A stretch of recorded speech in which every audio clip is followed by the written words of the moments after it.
दर्शकबिन यो प्रधानमन्त्री कार्यालय बाहिर सिंहदरबारमा प्रधानमन्त्री कार्यालय नेभी संघका युवा नेताहरू प्रधानमन्त्री कार्यालयमा आइपुगेका छन्। देख्न सक्छौँ सिंहदरबारभित्र प्रधानमन्त्री कार्यालय अगाडि देख्न सक्छौँ। सिंहदरबार अगाडि प्रधानमन्त्री कार्यालय बाहिर देख्न सक्छौँ।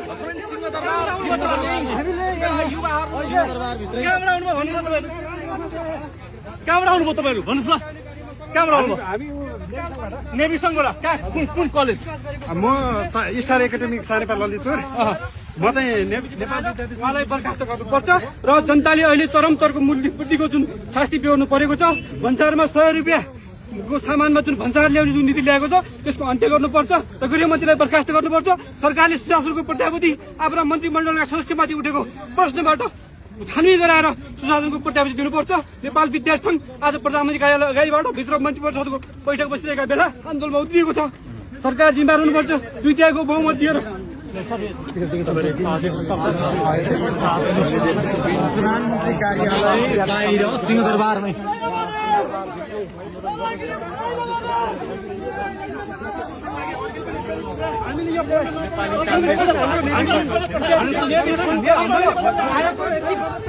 सिंहदरबारभित्रै अब यो सिंहदरबारभित्रै हामीले कुनै कानुनी प्रक्रियामा हामीले चलेका छैनौँ।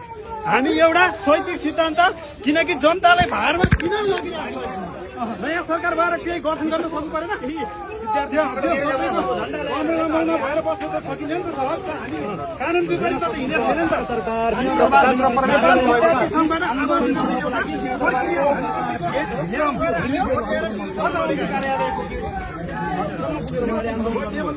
नेपाल विद्यार्थी सङ्घले उठाएको आवाज हो। नेपाल विद्यार्थी सङ्घले हामीले यो के छ भने अहिले सुदन गुरुङको अहिले जुन भ्रष्टाचारी काण्डहरू जुन सम्पत्ति सार्वजनिक गर्दा विवरण सार्वजनिक गर्दाखेरिमा उहाँले चाहिँ किन लुकाउनु भयो, त्यत्रो सेयरहरू किन लुकाउनु भयो? म त्यो भन्न चाहन्छु गृहमन्त्रीजीलाई, त्यो आग्रह गर्न चाहन्छु।